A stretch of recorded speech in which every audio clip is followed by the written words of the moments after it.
Hi, this is Dennis with Second Chance Tackle. Today it's play along with me. Let's see if we can diagnose what the issue is with this reel.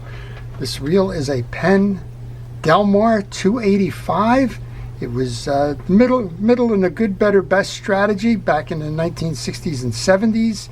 Been around a long time. This one's probably from the late 60s. I purchased this at a flea market for $5 because it doesn't work. And I thought, well, if nothing else, these side plates break all the time. I can use that in a repair. The handle is good. I can always use that if that's if the reel is just broken and unrepairable.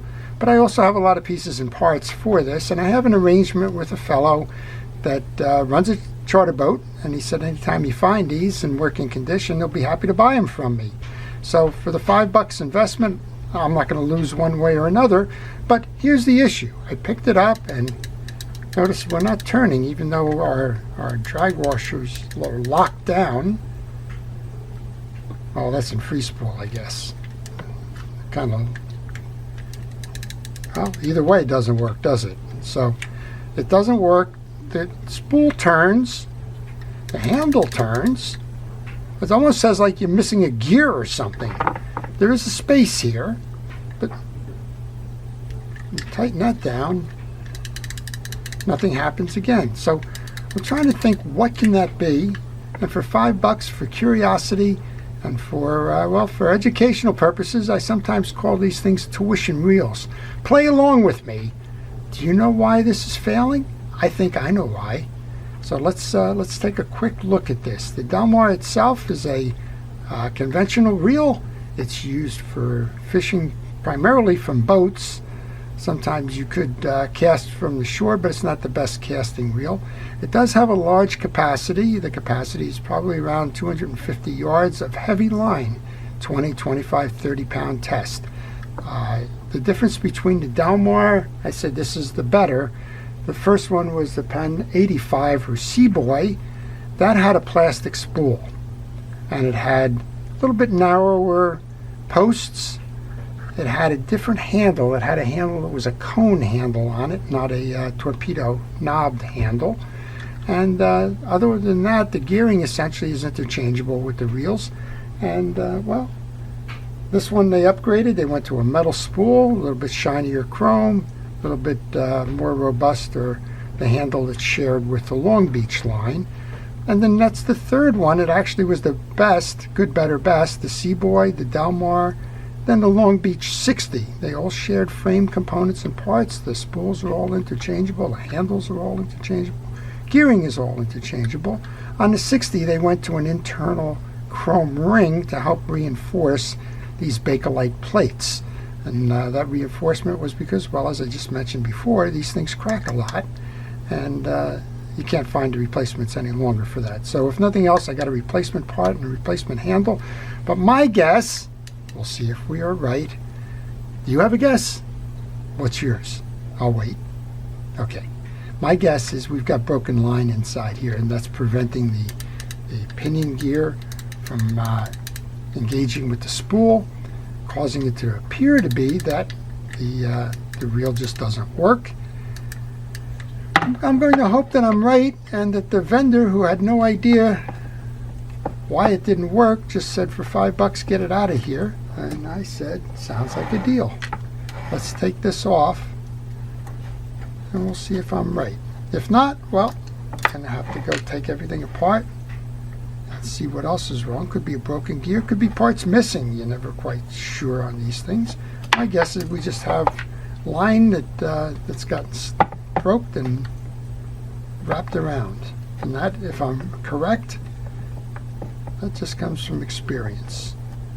And sometimes learning about fishing reels can get you the experience you need to know to, well, get a bargain. Sometimes it leads you down the wrong paths too.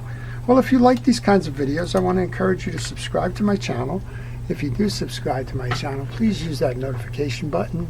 That notification button will let you know when I'm posting. And well, if nothing else, you'll get to play some games every now and then, in addition to learning about fishing reels, their histories, how they're used, who made them, when they were made, just like some of those things we covered before. All right, I did take those screws out and put them off to the side, and you should know if you work on Penn reels that there are 2 small screws which go into the reel seat, and there are 4 longer screws which go into the cross posts. Well, here's the time for the big reveal. Am I right or am I wrong? I'm right. There you go. Broken line. So that broken line is getting trapped. Look at that, right there. That was it. I don't know why I just thought that, but I did. And I think that just comes from the experience of time. All right, let's see if we can get this last piece out here. We can. Let's make sure that it turns now. It turns. It's a little bit rough. You can see it's dry. That's for another day. We'll go tune this up another day. For now, I'm just going to cheat a little bit. I'm just going to spray that with some penetrating oil here just to make it work before I tune this up.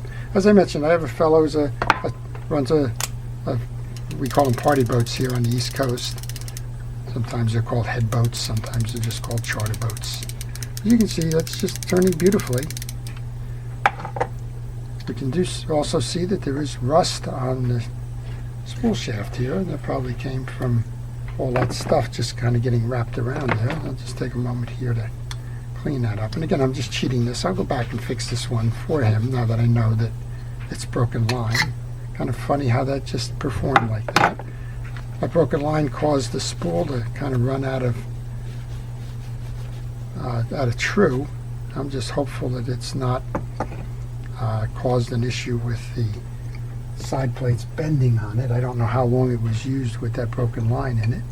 And we'll just do a quick little, put some grease in here, put the spool back on. We'll take all that line off for him. We'll do him a favor there. He certainly doesn't want to put a reel like this into the hands of a customer with old heavy lines sitting in there that he has no idea how long it's been on there. Can you imagine you're the customer, you're fishing this reel, and the line breaks on what would have been the biggest fish you ever caught in your life? Right, we're going to put that in the free spool. Let's go put this back in and see if that solved the issue. I guess I should have just looked at it the way that this line hangs here. It's old line. You can see it hanging right up on the side there. Which leads me to another point. How frequently should you change your line? And my position on that is that you should change your fishing line, if it's monofilament, every year. Monofilament is relatively inexpensive, and just like we were talking about that customer who may lose the fish of a lifetime because he's got a reel that's got old line on it that became brittle and lost its ability to flex. But you don't want to be that guy losing your own line in a similar situation. So I don't care if you fish the reel every weekend, every day, or, to another point, 3 times a year. UV damage, stretch, the act of casting and retrieving and the like with monofilament will lead to the deterioration of that line. So please change your line on an annual basis. Braid, a little bit different. I understand the expense behind it. It doesn't have quite the same characteristics as the monofilament. So if you want to run the risk and go 2 years on that, go ahead. But again, I just bought braid online, and I think the 300-yard spool was $20. Braids come down quite a bit in pricing. Yeah, if you're using Power Pro or using one of the others, it's $50 for 100 yards.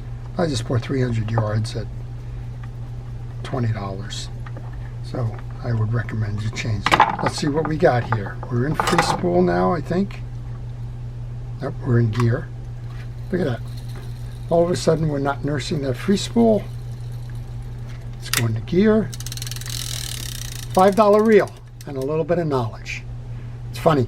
Folks will ask sometimes, what do you charge for your service? And they go, why do you charge that? It only takes you 10 minutes to do it. Yeah, but you eliminated an hour's worth of diagnostics. So you pay for your knowledge in addition to paying for your skill, right? There you go. One Penn DelMar, ready to get it a little bit more tuned up, get that line off of there, clean the reel up a little bit, and let's give this one a second chance. Well, I hope you've enjoyed that. I hope you enjoyed playing along with it. If you have any questions, please leave them in the comment section. If you want to see more, again, please subscribe. If you do subscribe, help me out, like the videos, and use that notification button. This is Dennis with Second Chance Tackle, wishing everybody a great day.